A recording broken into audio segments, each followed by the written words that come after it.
स्थापकाय च धर्मस्य सर्वधर्मस्वरूपिणे अवतारवरिष्ठाय रामकृष्णाय ते नमः। आनन्दमानन्दकरं प्रसन्नं ज्ञानस्वरूपं निजबोधरूपं योगीन्द्रमीड्यं भवरोगवैद्यं श्री सद्गुरुं नित्यमहं नमामि। यंत्र जरा नादुरुस्त आहे, पण यंत्री समर्थ आहे, त्यामुळे तो निभावून घेईल अशी खात्री आहे। स्वामी कल्याणानंदांच्या अतिशय मन हलवून टाकणाऱ्या आठवणींनी आजच्या कार्यक्रमाची सुरुवात झालेली आहे। हा विषय खरोखर अतिशय हृदयंगम आहे की एक अत्यंत मनस्वी द्रष्टा, चिंतक, सगळ्या जगाला हलवण्याचं सामर्थ्य असलेला उद्गाता आणि तशाच प्रकारची आंतरिक शक्ती असलेली शिष्या, अत्यंत बुद्धिमान, अत्यंत व्यासंगी, साधनेत पण तशीच खोल जाण्याची शक्ती असलेली या दोन व्यक्तींमधलं अलौकिक गुरु शिष्याचं नातं आपण पाहणार आहोत। काल निवेदितांच्या जीवनाची काही पर्व आपण पाहिली, त्याच्यात त्यांचं बालपण आणि शिक्षण क्षेत्रात त्यांनी केलेलं काम, नंतर 4 वर्ष पूर्ण शरणतेने केलेली गुरुसेवा, गुरूंनी देह ठेवल्यानंतर भारतीय क्रांतिकार्यात घेतलेली उडी आणि शेवटी डॉक्टर जगदीशचंद्र बसू यांच्याबरोबर काम करत असताना दार्जिलिंगला त्यांनी देह ठेवला। हा सगळा प्रवास काल आपण पाहिलेला आहे। त्यातलं या नात्यातलं जे अलौकिकत्व आहे ते आज आपण पाहणार आहोत। त्याच्यासाठी आपल्याला पण आपल्या मनाच्या तारा पुष्कळ तरल करून घ्यायला लागतील, त्यातले सूक्ष्म तरंग जाणून घ्यायला आपण सुद्धा, ज्ञानेश्वर महाराजांनी म्हटलेलं आहे की गीतार्थाचं सांदणं आणि आपण सगळेजण चकोर असं जर असलो तर सेविजे मने मवाळे चकोरत लगे। त्याच्यासाठी आपलं मन पण तितकंच संवेदनशील पाहिजे। तसं नसलं तर मग ते नातं लौकिक होतं। स्वाभाविक प्रश्न येतो की हे नातं जर अलौकिक होतं तर मग लौकिक नातं काय असतं? गोष्ट सांगतात की एक गुरु होते, गुरु अलौकिकच होते पण शिष्य लौकिक होते। आपल्याला माहिती आहे की गुरु पौर्णिमेला आपल्याकडे सर्वजण गुरूंच्याकडे जातात, आपल्या भावना अर्पण करतात आणि पत्रम पुष्पम फलम तोयम जे काय असेल ते आपण सद्गुरूंना अर्पण करतो। तसं ते पण महापुरुष होते आणि अनेक लोक त्यांच्याकडे गुरुपौर्णिमेला यायचे आणि ढीकच्या ढीक समोर पडायचे। फळ विचारू नका, मिठाई काय काय त्यांच्या समोर येऊन पडायचं। तर त्यांचे एक शिष्य होते आणि त्यांना हा प्रसंग, हा दिवस फार आवडायचा। गुरूंच्या जवळ बसायचं, लोक त्यांच्या हातात द्यायचे, मग हे यांच्या हातात सोपायचं, लोक द्यायचं पुन्हा यांच्या हातात, आणि किती छान वाटायचं। सगळंच घ्यायचं आणि आपल्याजवळ ठेवून द्यायचं। आणि मग नंतर गुरु काय म्हणायचे की अरे मी काय खाणार, काय एवढं, तू खा असं म्हणायचे। मग हे शिष्य अत्यंत विनम्रतेने म्हणायचे की गुरुजी तुमची आज्ञा मी कशी बरं मोडू। गुरु चांगले खमके होते। ते हे कोकणातले गुरु होते आणि ते ज्या काळात होते त्या काळात कोकणात असं दूर दूर गावं आणि पावसाळ्याचेच दिवस होते। गुरुपौर्णिमा नुकतीच होऊन गेलेली होती आणि खूप पाऊस पडत होता आणि हे गुरु वैद्य पण होते। भवरोग वैद्य तर होतेच पण लौकिक वैद्य पण होते। आता तो दूरवर कुठेतरी पेशंट होता आणि अत्यवस्थ होता, आजारी होता आणि त्या काळात काही मोबाईल नव्हता, सांगायची सोय नव्हती। तर कोणीतरी कसं बसं ते डोक्यावर इरलं घेऊन पावसात ते पेशंटचा निरोप घेऊन आला की याला ताबडतोब काहीतरी औषध द्या। मग महाराजांनी ती जडीबुटी काय मुळी असं सगळं एकत्र केलं, बटवा केला त्याच्यात कसं कसं काय काय घ्यायचं लिहिलं. आणि मग या शिष्याला म्हणाले की आता तू जायचं. नाही म्हणाले महाराज पाऊस किती आहे. ते म्हणाले जायचं म्हणजे जायचं. तर ते म्हणाले की हो तुम्ही म्हणता तर मी जाईन, पण मला वाटतं की गुरुजी तुमचे हे पवित्र प्रिय चरण मी कसे सोडू. पेढे खाताना गुरुजी तुमची आज्ञा मी कशी मोडू. आणि कठीण काम सांगितल्यावर गुरुजी तुमचे चरण मी कसे सोडू. असं हे झालं लौकिक शिष्याचं नातं. पण अलौकिक गुरु आणि अलौकिक शिष्य असा जेव्हा संगम असतो, ज्ञानेश्वर महाराज फार सुंदर म्हणतात की 2 दिवे लागलेले आहेत, कोणामुळे कुठला लागला, आधी कुठला नंतर कुठला, असं सुद्धा आपल्याला लक्षात यायला कठीण जातं. ज्यावेळी स्वामी विवेकानंद लंडनमध्ये गेलेले होते, मी आपल्याला काल सांगितलं की शेकोटी पेटलेली होती, लोक सगळे बसलेले होते. आणि त्यावेळी प्रथम इंग्लंडच्या श्रोत्यांना स्वामीजींनी जी गोष्ट सांगितली ती कठोपनिषदातल्या नचिकेत्याची सांगितली. आपल्याला सर्वांना काही ना काही प्रमाणात तरी ही गोष्ट माहिती असते. निदान एवढं माहिती असतं की हा एक ऋषीपुत्र होता आणि इतर ऋषींना यज्ञात भाकड गायी देत होता. त्या मुलाला काय बरं वाटत नव्हतं, तर तो आपल्या वडिलांकडे जाऊन म्हणायचा की बाबा तुम्ही मला कोणाला देणार. म्हणजे त्याला म्हणायचं होतं की मी तुमचा लाडका मुलगा आहे ना, तुम्हाला काय द्यायचं असेल तुम्हाला तर मी मौल्यवान आहे ना, मग द्यायचं झालं तर असं काहीतरी द्या, असं त्याला वडिलांना सुचवायचं होतं.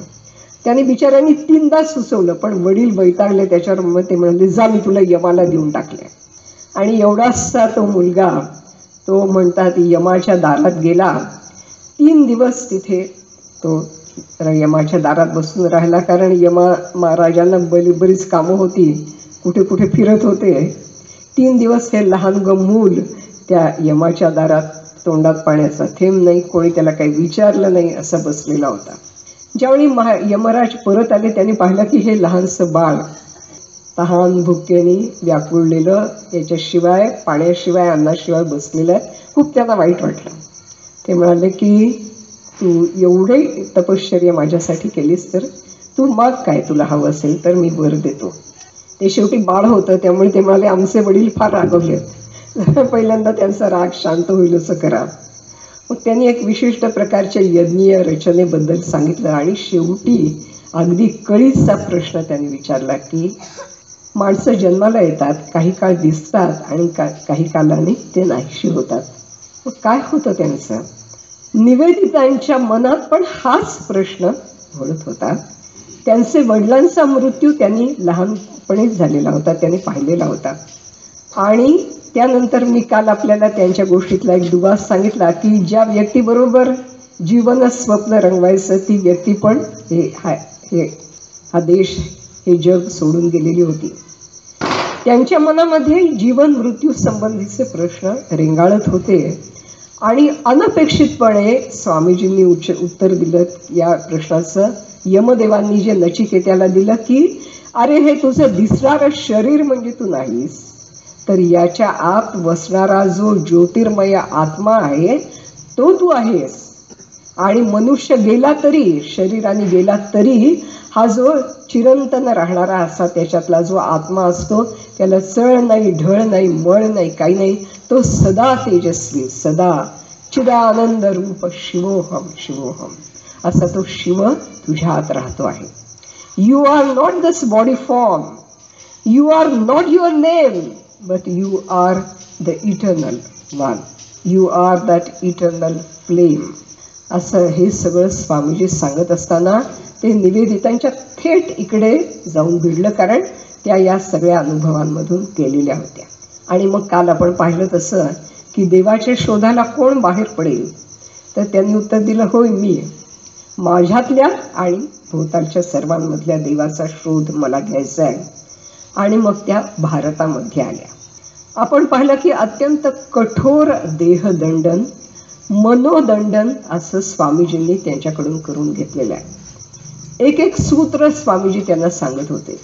ते म्हणाले, एक सूत्र त्यांनी असं सांगितलं की प्रतिक्रियेची एक झुळूक सुद्धा येऊ न देता, यातला प्रत्येक शब्द महत्वाचा आहे, प्रतिक्रियेची एक झुळूक सुद्धा येऊ न देता आपलं जीवन प्रीती आणि शुभाकांक्षा यांनी विणून टाकणं शक्य आहे का? आपण विचार करा, आपण कोणी वाटेत तुम्ही चाललेल्या गाडी आणि समोर कोणाची तरी आली, कोण कोणाला जागा द्यायला तयार नाहीये, सगळ्या प्रतिक्रियांच्या राशीच्या राशी आपण बाहेर फेकत असतो. आणि स्वामीजी तर यांना सांगतायत की एक प्रतिक्रियेची झुळूक उमटू देता कामा नये. कोणी शिव्या दिल्या तरी, आकाश हे उमळुनी वरुनी पडोरे, ब्रह्मांड हे भडकुनी प्रलयी कचोरे, काय वाटेल ते हो गो, आपल्या चेहऱ्यावरचा प्रत्येक भाव संयमित असला पाहिजे. हे पहिलं तप स्वामीजींनी त्यांना सांगितलं. अनेक सुंदर सुंदर कथांमधून स्वामीजी सांगत असत गोष्टी, उपनिषदातल्या गोष्टी सांगत असत. मी काल आपल्याला तो उपवासाचा प्रसंग सांगितला. छांदोग्य उपनिषदामध्ये अशी गोष्ट आहे, एक गुरुजी आपल्या शिष्याला, तो खरं म्हणजे त्यांचा अतिशय आवडता शिष्य होता, पण त्याच्यावर आपलं प्रेम आहे असं त्याने कधी दाखवलं नाही.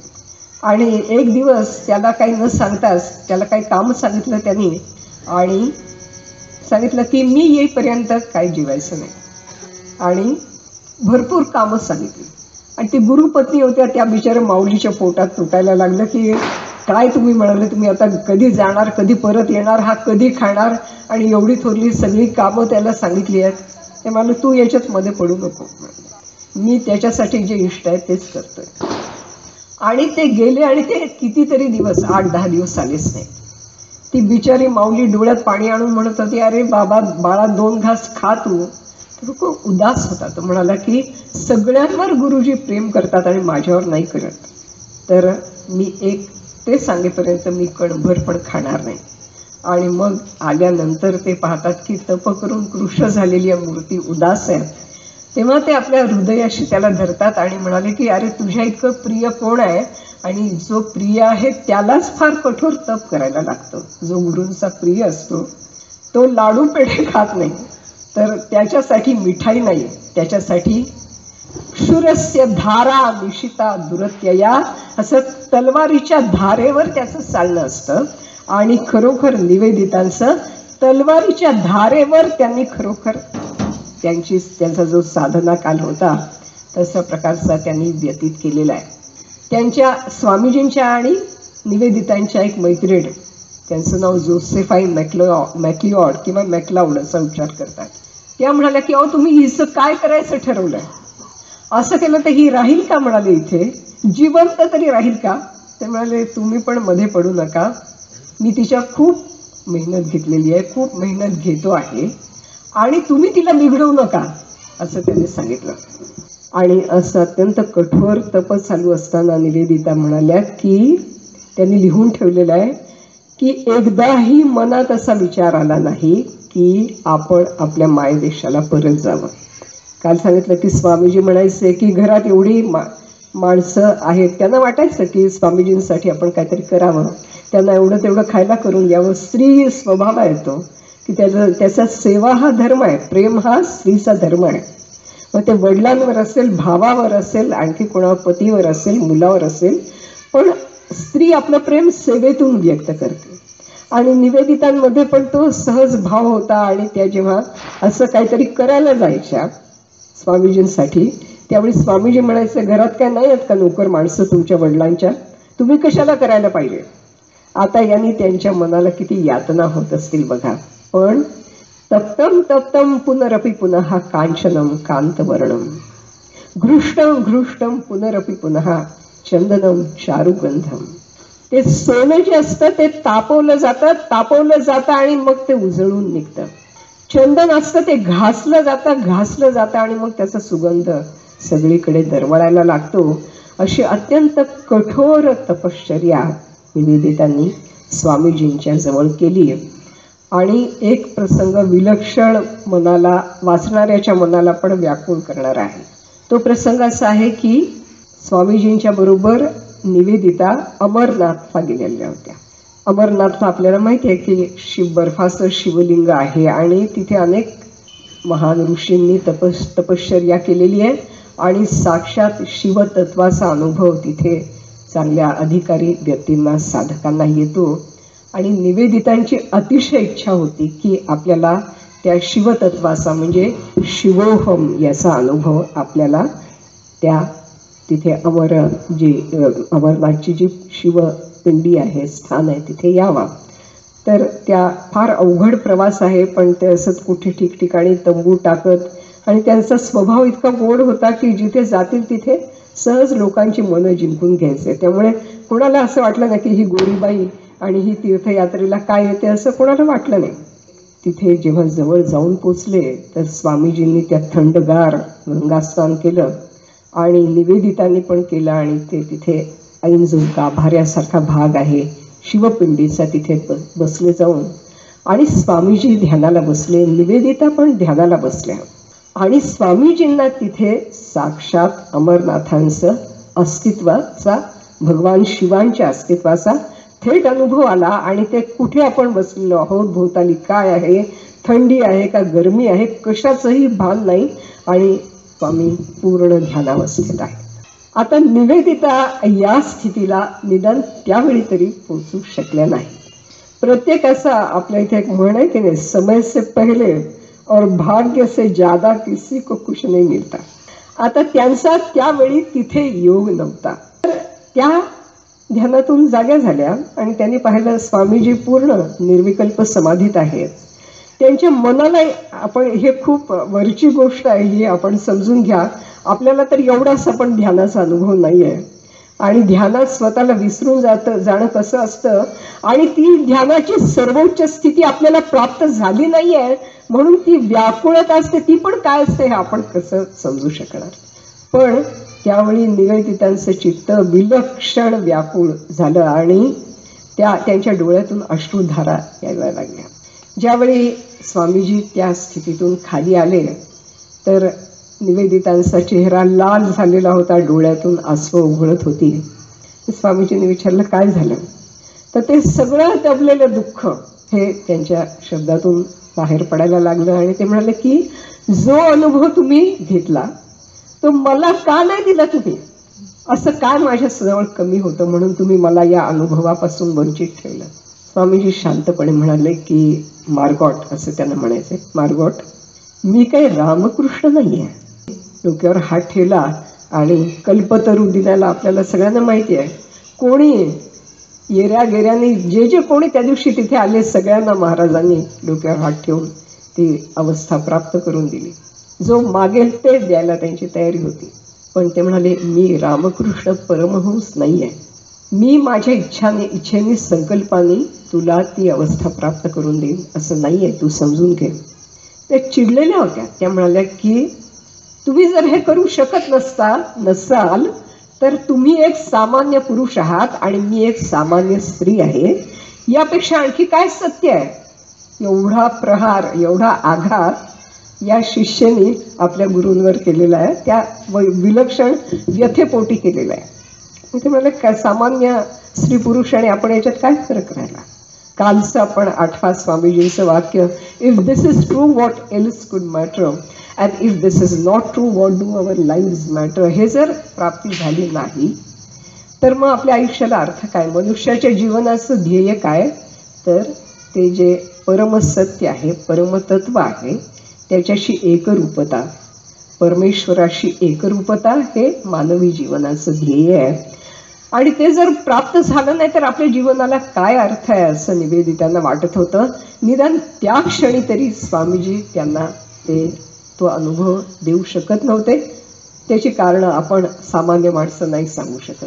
पण निवेदितांनी लिहून ठेवलेलं आहे की त्यावेळी जरी मला हा अनुभव आला नाही तरी नंतर एकदा दार्जिलिंगला अत्यंत शांत असं संध्याकाळी बसलेलं असताना, ध्यानात बसलेलं असताना त्यांना त्या तत्वाचा थेट अनुभव, ज्याला आपण साक्षात्कार म्हणतो, आत्मसाक्षात्कार म्हणतो, तो त्यांना काही काळाने स्वामीजींच्या देहांतानंतर त्यांना तो अनुभव आला. आणि त्यांना त्या अमरनाथच्या सगळ्या प्रसंगाची आठवण झाली. त्यांना वाटलं की त्यावेळी नव्हतं भाग्यामध्ये, पण या जन्मात उणपूर्व आपल्याला माहिती आहे 44 वर्षाचं आयुष्य आणि त्या आयुष्यामध्ये हा अनुभव आपल्याला आला, याचे कृतार्थता त्यांना वाटली आहे.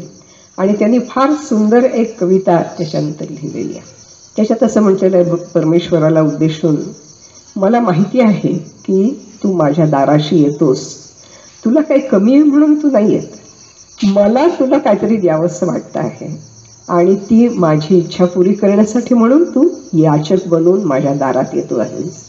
मी दिलेलं काय थोडंसं सदकोर नितकोर तू प्रेमाने खातोस, ते तुला भूक आहे म्हणून नव्हे, तर मला तुला देण्यातलं जे समाधान आहे ते मिळावं याच्यासाठी म्हणून. आणि ह्या सर्व जगात जे आर्त आहेत, दुःखी आहेत, या सगळ्यांच्या रूपाने तू का नटलेला आहेस, तर या सर्वांची मला म्हणजे तुझी सेवा या सर्वांच्या रूपात मला करता यावी म्हणून. अशी सुंदर कविता निवेदिताने जाण्यापूर्वी, देह ठेवण्यापूर्वी केलेली आहे. या टप्प्याला येण्यापूर्वी आपण पाहिलेलं आहे की गुरु आणि शिष्य यांच्यामध्ये एक स्वाभाविक आकर्षण, म्हणजे गुरुला ते इतकं नसतं पण शिष्याला ते खूप असतं. स्वामी विवेकानंदांवर प्रेम करणारे अक्षरशः लाखो, किती लोक होते, आपण कशी त्याची गणती करावी. जिथे ते जातील तिथे त्यांच्या भोवताली लोक जमायचे, कुठलं तरी एक अद्भुत आकर्षण त्यांच्या ठिकाणी होतं आणि त्यांच्याकडे लोक अक्षरशः खेचले जायचे. आपण ठिकठिकाणी म्हणजे कोणी मोठ्या ह्या जोसेफाईन मॅक्लाउड किंवा मोठे मोठे शास्त्रज्ञ घ्या, असे मोठे उद्योगपती टाटांसारखे, पण कोणी त्यांच्याकडे आकृष्ट होत असे आणि हे सर्व लोक त्यांच्यावर प्रेम करत. त्यांनी निवेदितांना असं लिहिलेलं आहे की मी ज्या प्रकारचं काम करतो, या असं काम करणाऱ्या व्यक्तीबद्दल अनेकांच्या मनामध्ये खूप खूप खूप प्रेमभाव असतो आणि ते आपला सर्व प्रेमभाव मला अर्पण करत असतात. पण मी असं करू शकेन का? माझं प्रेम कोणातरी एका व्यक्तीशी मर्यादित असू शकेल का? असं जर मग केलं मी, तर मग ज्यांनी आपलं सर्वस्व मला दिलेलं आहे अशा हजारो व्यक्ती आहेत, त्यांची ती वंचना होईल. त्यामुळे माझं प्रेम जसं आकाश सर्वांसाठी आहे. आकाश काय असं म्हणतं का की एवढा कप्पा यांच्यासाठी, जामखेडकरांसाठी, एवढा कप्पा आणखी कोण जालनावाल्यांसाठी, असं आकाशाचे कप्पे करता येत नाही. तसं संतांचं जे प्रेम असतं ना, त्याचे कप्पे नाही करता येत. आणि कोणीही व्यक्ती असं म्हणू शकत नाही की हा कप्पा माझा आहे, हे संत माझे आहेत, आणखी कोणाचे नाही आहेत, असं कोणीही त्यांचा शिष्य म्हणू शकत नाही. शिष्यांनी काय म्हणायचं असतं, संतांनी ते तर प्रेम करणं त्यांचा धर्म असतो, ते करतात. मग शिष्यांनी काय म्हणायचं की अमर्याद मित्रा तुझी थोरवी आणि मला ज्ञात मी एक धूलिकण. कुसुमाग्रजांची फार सुंदर कविता आहे. अमर्याद मित्रा तुझी थोरवी आणि मला ज्ञात मी एक धूलिकण, अलंकारण्याला परी पाय तुझे, धुळीसेच आहे मला भूषण. ही धूळ असण्यातच माझ्या जीवनाचं सार्थक आहे. ज्ञानेश्वर महाराज म्हणतात, सुवर्णमणी सोनया ये कल्लोळ जैसा पाणिया, तैसा मज धनंजया शरण येत. एखाद्या लहानशा उंजळीनी पाण्याला समर्पित व्हावं, एवढ्या एवढ्या सोन्यानी सोन्याच्या सागराला समर्पित व्हावं, एवढ्या एवढ्या प्रकाशाने सूर्याला समर्पित व्हावं, असं शिष्य आणि गुरु यांचं नातं असतं. कारण गुरु ही कोणी व्यक्ती नाहीये. स्वामी विवेकानंद ही व्यक्ती नव्हते, त्यांचं व्यक्ती असणं पण अत्यंत आकर्षक होतं, ही खरी गोष्ट आहे. आपण पहा, त्यांचं जे चित्र असतं नेहमी जणू काय बुलंद वादळाला आव्हान देत आहेत, अशा प्रकारचं एक जिद्द त्यांच्या व्यक्तिमत्वातून, त्यांच्या व्यक्तिमत्वाची शक्ती त्यांच्या अंगाप्रत्यंगातून ती प्रकटत असते. नुसता फोटो पाहून आपल्याला असं वाटतं. माताजींचा फोटो पाहिला, साक्षात मातृत्व त्या व्यक्तीच्या कणाकणातून ते मातृत्वाचं प्रक्षेपण आपल्याला माताजींच्या मध्ये जाणवतं. भगवान रामकृष्णांच्या त्यांचा जो काय फॉर्म होता, त्यांचं जे शरीर होतं, त्यांची दृष्टी होती, त्याच्यातून साक्षात ईश्वराची करुणा पाझरताना आपल्याला जाणवते. आणि स्वामीजींच्या मधून भगवंताची जी पुरुषार्थ शक्ती आहे, जग इकडचं तिकडे करण्याची कर्तुम शक्ती आहे, त्याचा प्रत्यय आपल्याला स्वामीजींच्या जीवनातून आणि त्यांच्या नुसत्या दर्शनातून येतो. त्यामुळे दर्शनाला पण महत्त्व आहे ही खरी गोष्ट असली तरी नेहमी सद्गुरूंची इच्छा असते की देहाने आपल्याशी मी हा अमुक आहे म्हणून माझ्याशी जोडलेलं आपल्या शिष्याने असू नये. आणि तशीच विवेकानंदांची निवेदितांकडून अपेक्षा होती की विवेकानंद ही जी व्यक्ती आहे तिला विसरून जा. त्याने असं म्हटलेलं आहे की इस्लाममध्ये एक पंथ आहे आणि तो म्हणतात की नवजात जी बाळं असतात त्यांना असं धरतात आणि ते म्हणतात की ईश्वराने तुला निर्माण केलेलं असेल तर तू मरून जा. आणि अली म्हणून त्यांचं जे दैवत आहे त्यांनी तुला निर्माण केलेलं असलं तर तू जग. अली म्हणून त्यांच्यातले एक मोठे सत्पुरुष त्यांनी निर्माण केलेलं असेल तर जग. म्हणजे असं लहान लहान बाळांच्या बाबत ते म्हणतात. पण स्वामीजींनी निवेदितांना असं लिहिलेलं आहे, मी तुला असं म्हणतो की मी जर तुला निर्माण केलेलं, तू आता जी काय आहेस ते मी तुला निर्माण केलेलं असलं तर तू नाही राहिलीस तरी चालेल. पण ठाकुरांनी तुला निर्माण केलेलं असेल, जगदंबेनी काली मातेनी तुला निर्माण केलेलं असेल तर तू राहा. फार विलक्षण संवाद या दोघांमधले आहेत. निवेदितांचं एक सुंदर पुस्तक काली द मदर या नावाचं आहे आणि त्याच्यात काली बरोबरचे त्यांचे संवाद आहे. त्याच्यात ही त्यांच्या अंतःकरणाची व्यथा तळमळ अतिशय सुंदर रीतीने व्यक्त झालेली आहे. त्याच्यात त्यांनी एका ठिकाणी असं म्हटलेलं आहे की आई, मी अंतःकरणापासून ज्याच्यावर भक्ती करते, ज्याच्या चरणाशी माझं प्रेम आहे, ती व्यक्ती आत्ता फार दुःखी आहे. स्वामी विवेकानंद त्यांना देशाची काळजी होती, अनेक प्रकारच्या व्यथा त्यांना श्रीरामकृष्णांचं कार्य पुढे कसं चालेल याबद्दलची चिंता होती. अनेक चिंता त्यांना परदेशात काम करत असताना सुद्धा होत्या. तर निवेदिता काली मातेला उद्देशून लिहितात की ज्याच्या चरणी माझी एवढी भक्ती आहे तो आज व्यथित आहे, तर मी त्याची व्यथा कशी दूर करू. तर त्यावर काली माता असं उत्तर देते की वेडे तू दूर राहा, वेडे तू त्याच्यापासून दूर राहा, त्यातच तुमचं कल्याण आहे. जे कार्य ठाकुरांनी त्याला दिलेलं आहे आणि त्यांनी तुझ्याकडे सोपवलेलं आहे तर ते तू कर. अशा प्रकारच्या विरक्तीच्या विजयाने तुमची अंतःकरण प्रफुल्लित होऊ दे, असं काली मातेने म्हटलेलं आहे. अत्यंत सात्विक प्रकारच्या आसक्तीचा सुद्धा कणही निवेदितांच्या चित्तात राहू नये अशी विवेकानंदांची इच्छा होती आणि त्यांची निवेदितांची स्वतःची इच्छा होती.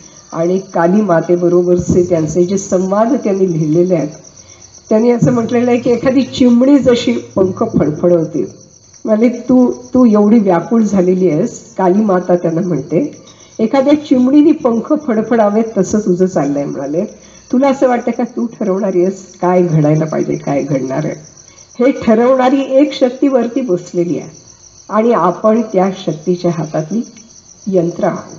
ती शक्ती आपल्यासाठी जे काही ठरवेल ते आनंदाने स्वीकारायचं. हा गुरुने आपल्यासाठी जे ठरवलेलं असेल, गुरु तत्वाने जे ठरवलेलं असेल त्याप्रमाणे आपण जगणं हा शिष्याचा धर्म असतो.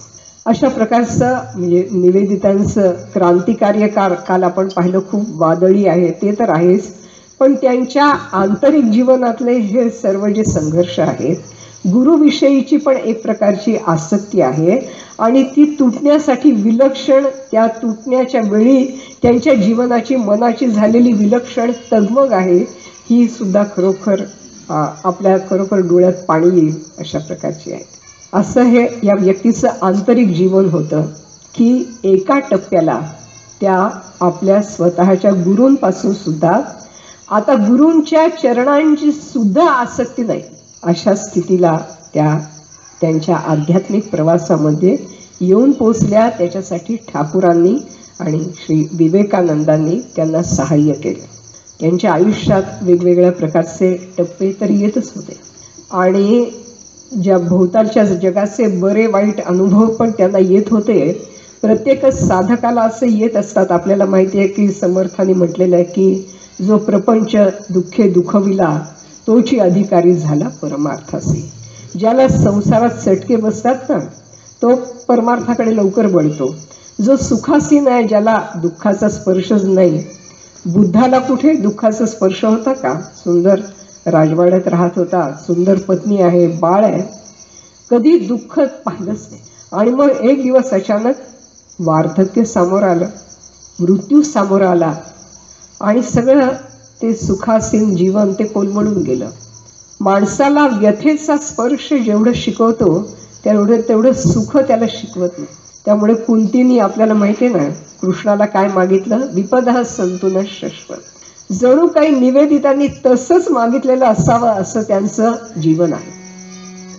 ते जे बालिका विद्यालयाचं काम करत होत्या तिथे हेनरिएटा मुलर नावाच्या एक बाई त्यांच्याबरोबर कामाला होत्या, आलेल्या होत्या, म्हणजे परदेशातून आलेल्या होत्या.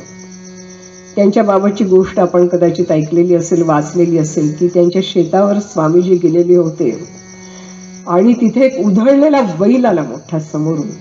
आणि आता हे दोघं, हेनरिएटा, स्वामीजी, आणखी एक दोघं जण होते. ते दुसरे दोन यांचं काय होतंय न पाहता जे काय पळत सुटले तर कुठे दूरवर पोचले आणि यांनी असं लांब झगा घातलेला होता हेनरिएटाने.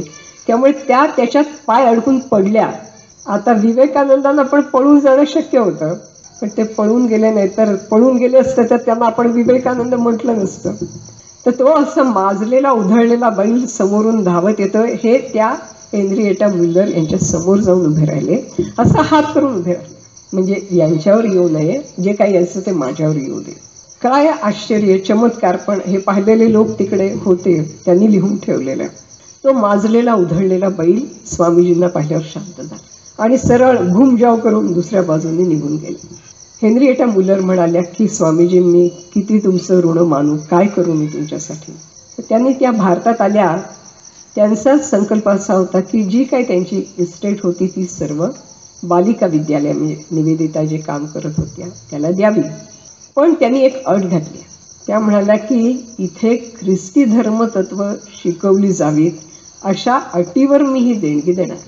आता हे ना स्वामीजींना पसंत पडण्यासारखं होतं ना निवेदितांना. निवेदिता आता काही आयरिश राहिलेल्या नव्हत्या, त्या अर्थाने ख्रिश्चन, पण त्या ख्रिस्ताची रोज पूजा करत असत, रोज स्मरण करत असत, पण त्या अर्थाने भारतीय झालेल्या असल्यामुळे ख्रिश्चन राहिलेल्या नव्हत्या.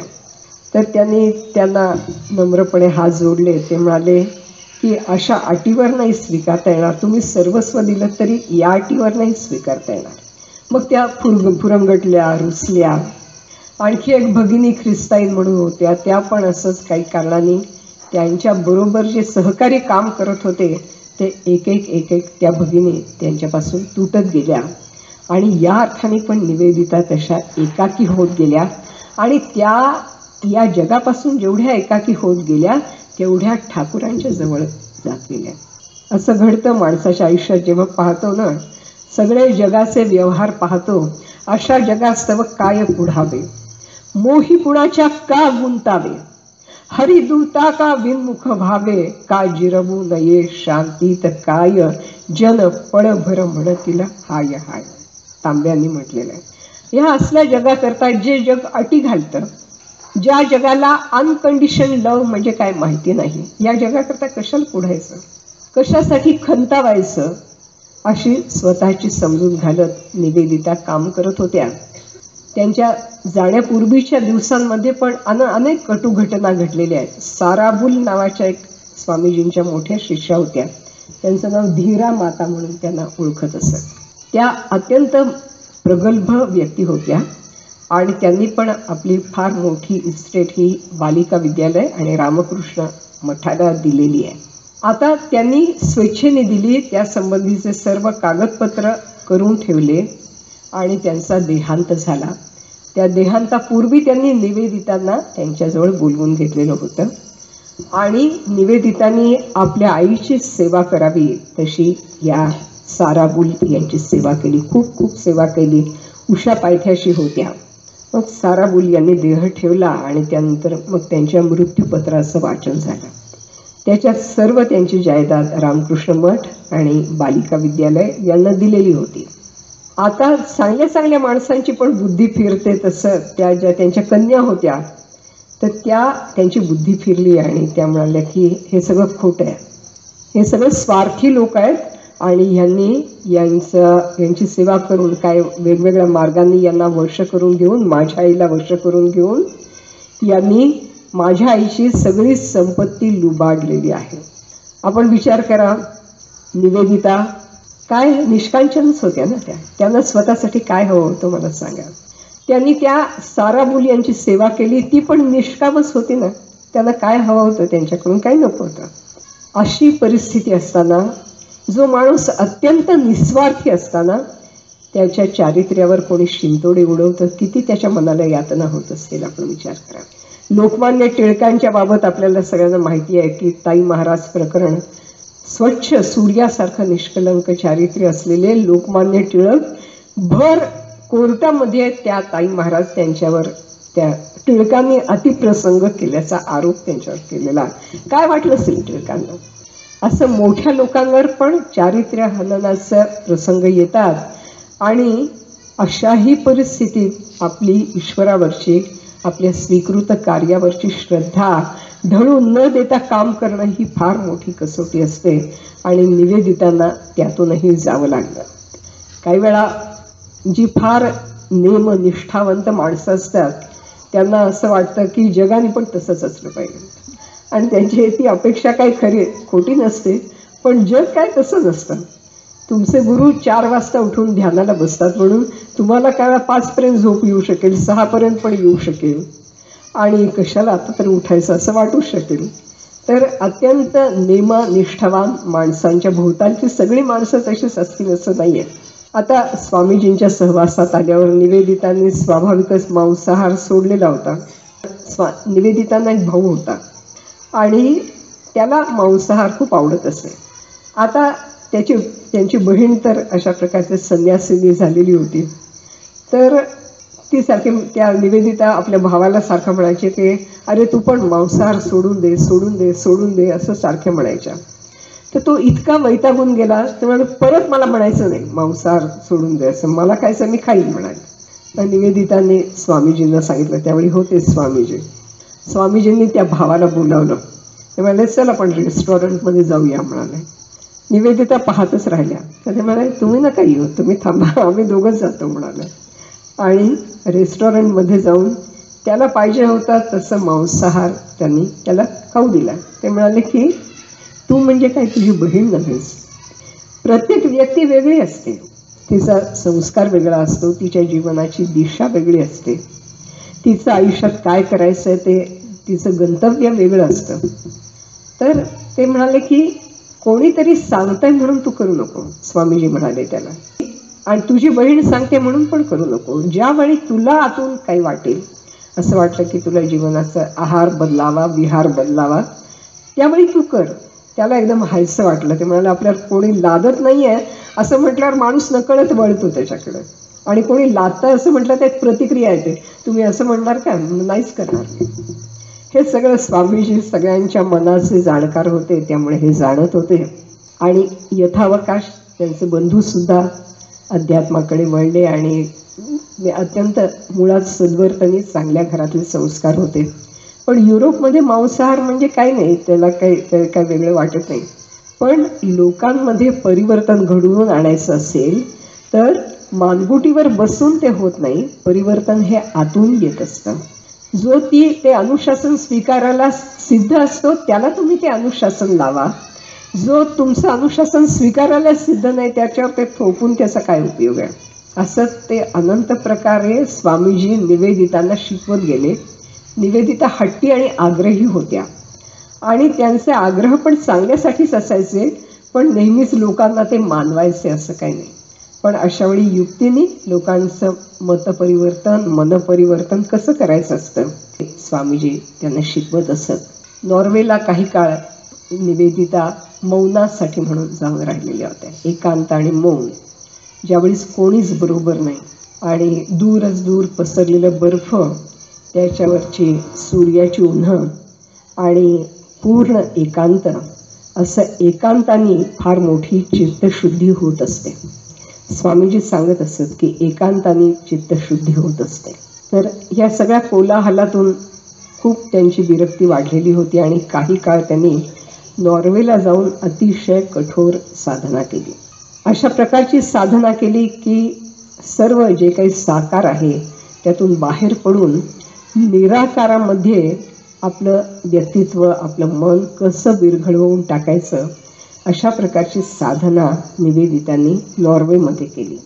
आणि तिथून परत आल्यानंतर मात्र भोवतालच्या जगातले जे काही धक्के सपेटे त्यांना सारखे मनाला भिडत होते, त्रास देत होते, त्याच्यातून अलगद त्यांचं मन वर आलं. त्यांना आम्ही आपल्याला सांगितलं की स्वामीजींनी देह ठेवल्यानंतर त्यांना अशा प्रकारची परमतत्वाची अनुभूती आली. आणि ती अनुभूती त्यांना असं वाटत असे की विज्ञान आणि अध्यात्म यांची जोड झाली पाहिजे आणि जे सत्य अध्यात्माला प्रत्यक्ष प्रतीतीला आलेलं आहे ते विज्ञानातून पण मांडता आलं पाहिजे. आपल्याला जगदीशचंद्र बसूंना त्यांनी केलेली मदत याबद्दल मी काल आपल्याला सांगितलेलं होतं. ते जे म्हणत असत की मला दिसतंय की प्रत्येक वस्तूमध्ये त्या परमशक्तीचे तरंग आहेत. आणि खरोखर जगदीशचंद्र बसू गेल्यानंतर अनेक संशोधक असे निघाले. आज पण या विषयावर रशियामध्ये संशोधन चालू आहे, अमेरिकेमध्ये संशोधन चालू आहे की विज्ञानाला देव भेटतो का, ईश्वर नावाची शक्ती काय आहे, त्याचा काही अंदाज विज्ञानाला येतो का. आपण देवाबद्दल म्हणतो की आपल्यातल्या चैतन्याबद्दल म्हणतो की ते अमेय अपरिवर्तनीय असं, म्हणजे त्याच्यात ते सदैव आहेच आहे. तसं दिसणाऱ्या सर्व नामरूपांच्या मागे ते तत्व आहेच आहे. तुकडोजी महाराजांनी आपल्या ग्रामीण जनतेला जे फार सोप्या शब्दात शिकवलं आहे, हर देश में तू, हर वेश में तू, तेरे नाम अनेक तू एक ही है, तेरी रंगभूमी यह विश्व भरा, हर खेल में मेल में तू ही तू है. तर ही जी प्रचिती आहे ही विज्ञानातून पण कशी घेता येईल यासाठी निवेदितांची फार उत्सुकता होती. ह्या दोघांच्या मध्ये खूप चर्चा त्या संबंधीच्या चालत असत. आणि तो धागा मात्र आजच्या काळात सुद्धा संशोधक पुढे नेत आहेत असं आपल्याला दिसतं. डॉक्टर दीपक चोप्रा म्हणून आहेत, फार मोठे वैज्ञानिक आहेत ते आजच्या काळातले. आणि त्याचबरोबर संपूर्ण भारतीय अध्यात्म आणि तत्त्वज्ञान यांचा अभ्यास केलेले, अनुभव घेतलेले आहेत. त्यांचे न्यूयॉर्कला एक मोठी सायन्स रिसर्च इन्स्टिट्यूट आहे आणि तिथे कॅन्सरसारख्या व्याधी मनसंकल्पानी त्या बऱ्या कशा करता येतात यावर त्यांचं संशोधन चाललेलं आहे. मनुष्याच्या संकल्पानी, उपासनेनी, ध्यानानी मनुष्याचे DNA स्ट्रक्चरसुद्धा बदलता येतं असं आताचे निष्कर्ष आहेत सायन्सचे. सूक्ष्मातिसूक्ष्म शरीरातले जे मनुष्याचा स्वभाव, शरीर रचना ठरवणारे जे घटक आहेत त्याच्यावर ध्यानाचा, साधनेचा परिणाम होतो. हे सगळं आज विज्ञान सिद्ध करत आहे. निवेदितांना व्हायला पाहिजे होतं तर ते अशा प्रकारचं आज विज्ञानाच्या अंगाने सुद्धा सिद्ध होत आहे. आणि ज्या प्रकारची साधना त्यांनी केली तशी साधना करणारे अनेक हजारो साधक पण आपल्याला संप्रदाय वेगवेगळे असतील. साधू दिसती वेगळाले परी ते स्वरूपी मिळाले आणि अवघे मिळवणी झाले देहातीत वस्तू. तर वेगवेगळ्या संप्रदायातून आपल्याला ठाकूरांनी सांगितलेलं आहे की जतो मत ततो पथ. स्वामीजींनी स्वतः शिकागोच्या धर्म परिषदेमध्ये जे तत्व सांगितलं की रुची नाव वैचित्र्यात रुजु कुटील नाना पथजुषाम नृणामेको गम्यस्त्वमसि पयसा मर्णवैव. एखाद्या मोठ्या सागरात सरळ किंवा वेगवेगळ्या मार्गाने प्रवाह नद्यांचे येऊन जसे मिळतात तसे वेगवेगळे उपासना पंथ वेगवेगळ्या प्रकारे, कोणी ध्यान मार्गाने जातील, कोणी कर्म मार्गाने जातील, भक्ती मार्गाने जातील किंवा ज्ञान मार्गाने जातील, पण शेवटी त्या एका चैतन्य सागराला जाऊन मिळतात.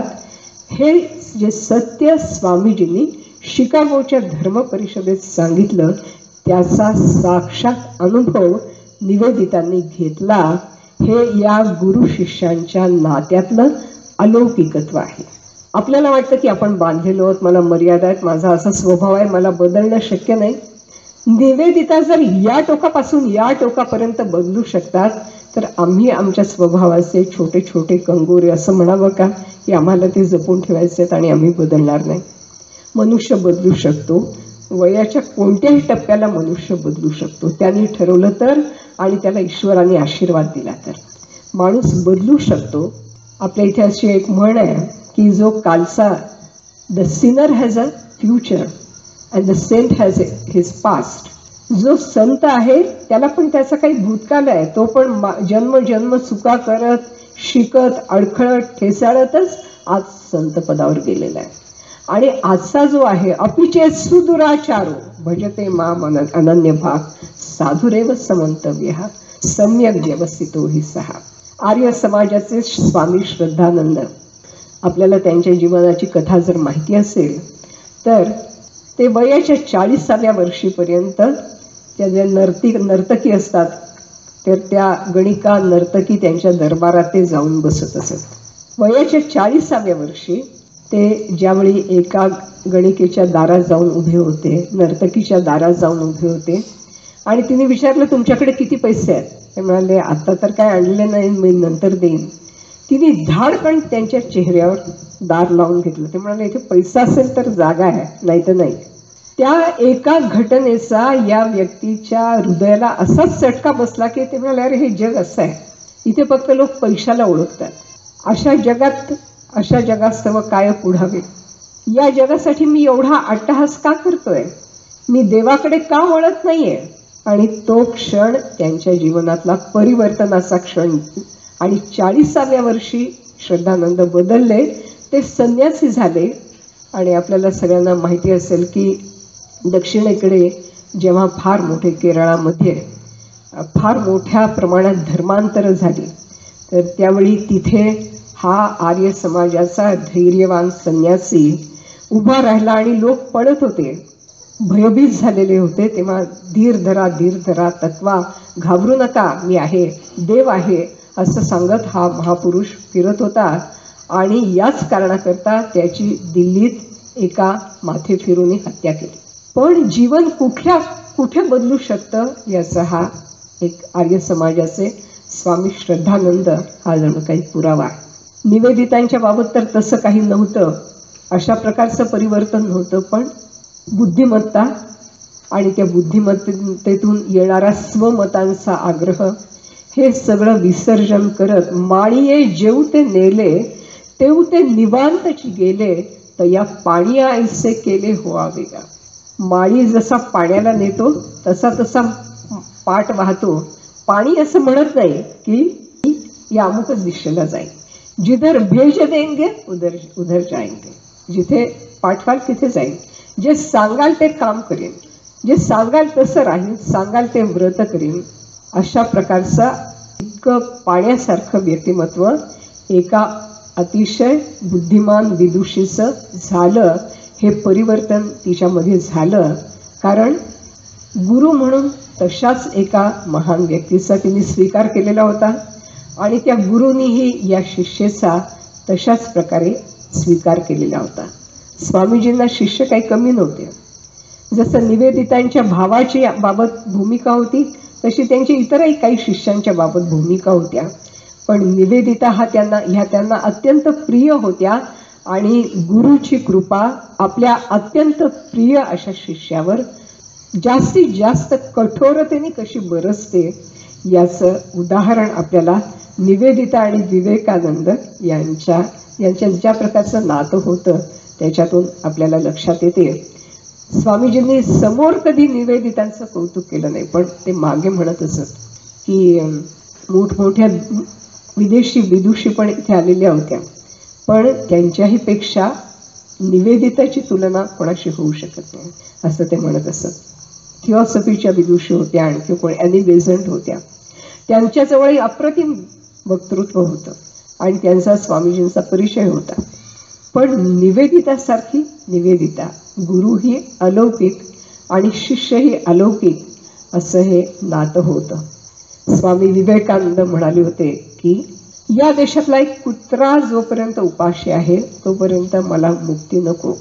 या दोघांनीही देह ठेवले, पण माझी खात्री आहे की या देशाचा जोपर्यंत विकास होत नाही, उत्थान होत नाही, आणि स्वामीजींची जी आकांक्षा होती कृण्वन्तो विश्वमार्यम, आज या जगाला आर्यता देण्याची सवय आहे. कुसुमाग्रजांनी म्हटलेलं आहे, सुजनत्व द्या द्या आर्यता, अनुदारिता दुरिता हरा सर्वात्मका सर्वेश्वरा. हे जोपर्यंत होत नाही तोपर्यंत विवेकानंदांना त्या अर्थाने मुक्ती नाही. हे जोपर्यंत होत नाही तोपर्यंत निवेदितांना या अर्थाने मुक्ती नाही. कारण निवेदितांना ज्यावेळी नैष्ठिक ब्रह्मचारिणीची दीक्षा स्वामीजींनी दिली त्यावेळी त्यावेळेचे उद्गार असे होते. ते म्हणाले तिथे बुद्ध मूर्ती होती आणि ते म्हणाले की माझा हा बुद्ध आहे, याला 4 फुलं वाहा. हा बाकी कोणाला फार आवडत नाही असं पण त्यांनी सांगितलं. कारण बुद्धाची पूजा ही त्यावेळेचे जे ठाकूरांचे अनुयायी होते त्यांच्यात काही इतकं प्रिय नव्हती. ते म्हणाले हा बाकी कोणाला आवडत नाही पण मला आवडतो म्हणाले. कारण काय, याला मुक्ती होण्याच्या पूर्वी 500 जन्म यांनी लोककल्याणासाठी घेतले. स्वामीजींचं वाक्य सत्य आहे आणि त्यामुळे निवेदिता आणि स्वामीजी जोपर्यंत कृण्वन्तो विश्वम आर्यम हे सत्यत्वात येत नाही, जोपर्यंत या जगामध्ये अध्यात्माची ध्वजा फडकत नाही, जोपर्यंत प्रत्येकाच्या अंतःकरणातून शिवोहम हा प्रत्येकारी उद्गार येत नाही, तोपर्यंत स्वामीजी आणि निवेदिता हे गुरु शिष्यद्वय पुन्हा पुन्हा जन्म घेतील. खुद्द रामकृष्णांनी सुद्धा म्हटलेलं आहे की मी पुन्हा जन्माला येईन. त्यांची एक पुतणी होती लक्ष्मी, तिला एकदा त्यांनी विचारलं की काय ग तुला पुढचा जन्म काय कुठे घ्यायचा. ती म्हणाली बाई मला नाही पुन्हा जन्म घ्यायचा, आता मी कंटाळले म्हणाली, मला नाही नको जन्म पुनर्जन्म. तर ते म्हणाले ते हसले आणि ते म्हणाले तुला माहिती आहे का, कमळाच्या वेलीचं जे जाळं असतं की नाही, तर एक धागा धरून ओढला की त्याच्याबरोबर सगळा परिवार पुन्हा येतो. तर ठाकूरांनी पण ठरवलं, जन्म घ्यायचं ठरवलेलं आहे. त्यामुळे ठाकूरांचा सर्व परिवार स्वामीजी आणि त्यांच्या गुरुबंधूंसह, निवेदिता आणि त्यांच्या परिवारासह सर्व, आणि आपण सर्वजण जे आपण त्यांच्या पाठीमागे चाललेलो आहोत, तर आपल्याला पण मुक्तीची परवानगी नाही. जोपर्यंत या जगात कोणी ना कोणी तृषित आहे, आर्त आहे. भगवान बुद्धांनी देह ठेवला त्याच्या पूर्वी 15 मिनिटं एक माणूस तडफडत त्यांच्याकडे आला आणि कोणी त्याला त्यांच्याजवळ जाऊ देत नव्हतं. आणि तो म्हणाला नाही नाही मला भेटवाच त्यांना, मला त्यांच्याकडून दीक्षा अनुग्रह घ्यायचा. हे सगळं ते मरणासन्न बुद्ध ऐकत होते आणि ते क्षीण आवाजात म्हणाले की येऊ द्या त्याला, येऊ द्या. आणि तो त्यांच्याजवळ आला, म्हणाले सद्गुरू मला ज्ञान पाहिजे. त्या तशा अवस्थेत पण त्यांनी त्याच्या डोक्यावर हात ठेवला, त्याला परमज्ञानाचा अनुभूती दिली आणि त्याचा जो व्याकुळता होती ती शांत केली. मग आपण शांत झालो. अशा बुद्धांचे आपण वारस आहोत. ज्यांचं जीवन म्हणजे केवळ तप होतं अशा निवेदितांचे आपण वारस आहोत. सगळं जग आपल्या पुरुषार्थी उद्गारांनी आणि कृतींनी जग हलवणाऱ्या स्वामी विवेकानंदांचे आपण वारस आहोत. त्यांना हे सगळं करण्याची शक्ती ज्यांनी दिली त्या श्री रामकृष्णांचे आणि श्री शारदा मातांचे आपण मुलं आहोत. त्यामुळे आपण असं म्हणू शकत नाही की मला मुक्ती हवी आहे. आपण परमार्थी आहोत पण तरी आपण म्हणू शकत नाही की मला मुक्ती हवी आहे. मुक्तीवरची भक्ती आपल्याला पाहिजे. आणि ठाकूर स्वामी विवेकानंद आणि निवेदिता शारदा माता यांना आज आपल्या भोवतालचा जो समाज आहे, आर्तांना हृदयासी धरावे, श्रांतांसाठी छाया व्हावे, असं यासाठी तुमचं आमचं जीवन आहे. एकीकडे सेवा म्हणून रामकृष्ण मठाचं ध्येय आहे की संन्यास सेवा पराक्रम. त्याच्यात जोड ज्ञानप्रबोधींनी दिलं पराक्रम. संन्यास आणि सेवा हे व्रत आहे आणि पराक्रम पुरुषार्थ हा पण आपल्याला स्वामीजींनी दिलेला वारसा आहे. त्यामुळे जोपर्यंत हा भारतवर्ष पुरुषार्थाने फुलत नाही, इथे विपुल संपदा निर्माण होत नाही, इथला सामान्य माणूस ताठकण्याने उभा राहू शकत नाही, तोपर्यंत तुम्हाला आम्हाला मुक्ती नाही. विवेकानंद निवेदितांना मुक्ती नाही. हे स्मरणात ठेवूया. अलौकिक गुरु शिष्यांचं अलौकिक नातं तपासताना आपलं जे लौकिक जीवन आहे ते पण त्या अलौकिक प्रकाशाने उजळून जाऊ दे आणि आपल्या मनामध्ये प्रार्थना उमटू दे. असतो मा सद्गमय, तमसो मा ज्योतिर्गमय, मृत्योर्मा अमृतम.